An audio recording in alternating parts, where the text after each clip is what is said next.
I was never really close to Daddy. I never had the time or opportunity to develop a relationship with him. As a kid, to me, he was always harsh, mean, and unapproachable on the outside.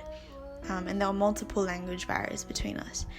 And I don't usually find myself thinking about him, but when I heard he had passed, that day so many memories came back to me that I had forgotten. And in that small time that we got together, I knew that he loved us as our grandfather.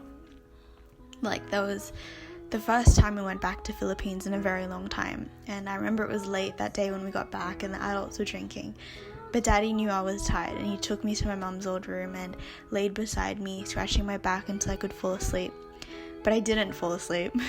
I went back out half an hour later and he had to put me back to sleep again. There was this other time I remember that all of us cousins were in Taal again, and Daddy would always be the one to pump up the airbed for us to sleep in. But there was one last faint memory that pained me a little more than the rest, and maybe I was too young to remember it completely, but I knew it was from him. And I remember him joking with me and asking me if I could go to his funeral, and it hurt because I suddenly realized we couldn't be there for him one last time. But I know that he is no longer in pain now, and that we have to let him go. And I hope that we can make you proud, Daddy.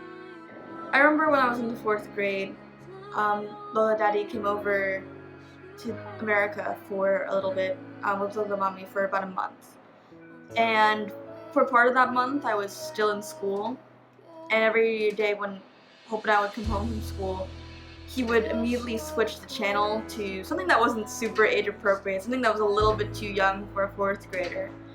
But the act of kindness of switching the channel while he was in the middle of watching something that he'd think that I'd like meant a lot.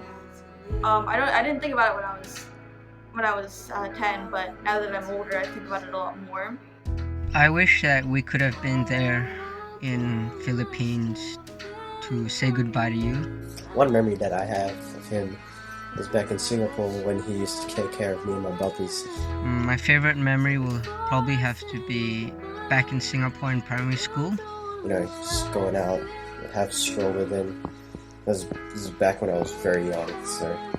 When you used to pick us up from school as much as you could when you had the strength. That was a very beautiful memory I have of you. I'll never forget it. So Daddy took care of us when we were younger, back in Singapore, and growing up I wasn't always the easiest kid to deal with, and because of that I would often take the full blunt of Daddy's temper, which is probably where Papa got his.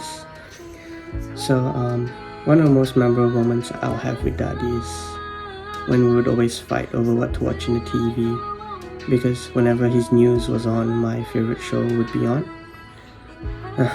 One time he got so angry that he even threw a chair at me. I think that's always how our dynamic has been, was to always annoy each other.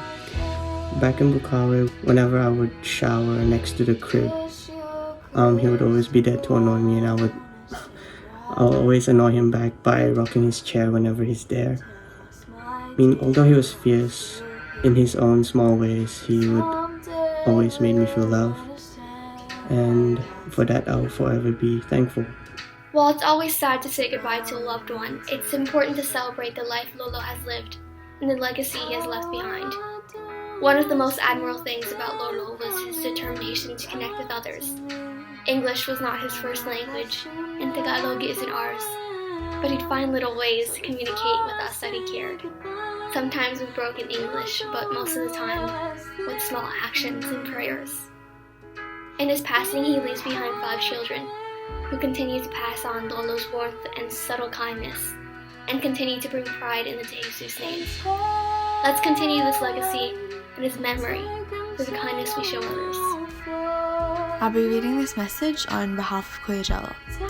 I remember Daddy watching me when I played basketball in the Liga in Taal. He told me to use a spin move, and he got me Cobra, the energy drink, before the game. When I was a kid, he'd always remind me that he'd wipe my bottom. I'd always say, "Daddy, I'm finished," and he'd do that for me. Daddy wasn't perfect, but he'd always look after me.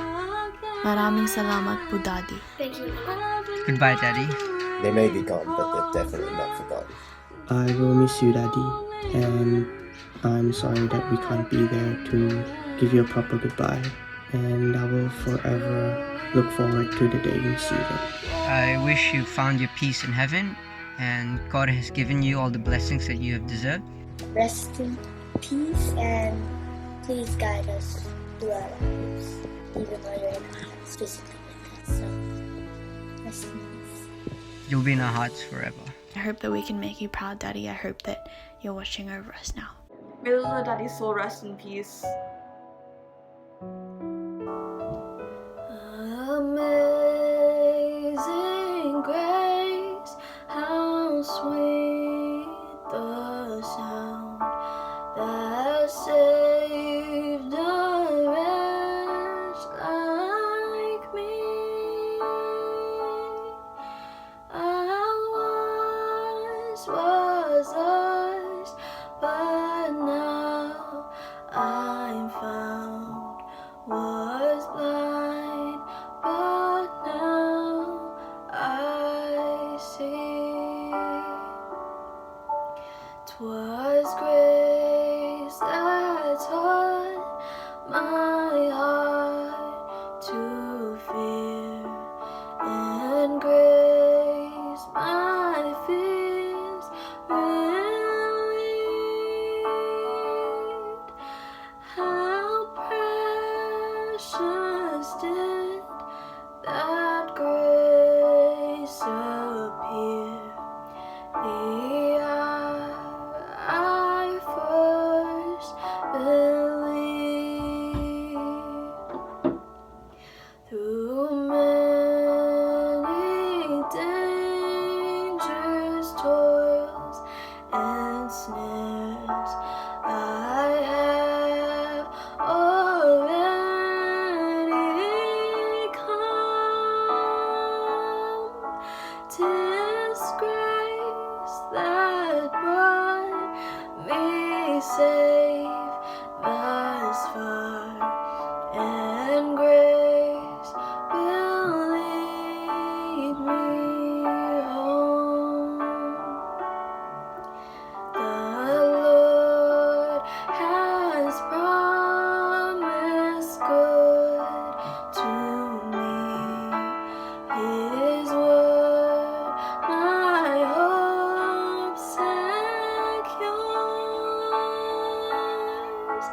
He will my shield and portion be, as long as life endures. When we've been there 10,000 years, bright shining as the sun, we've known last days to sing God's praise. Then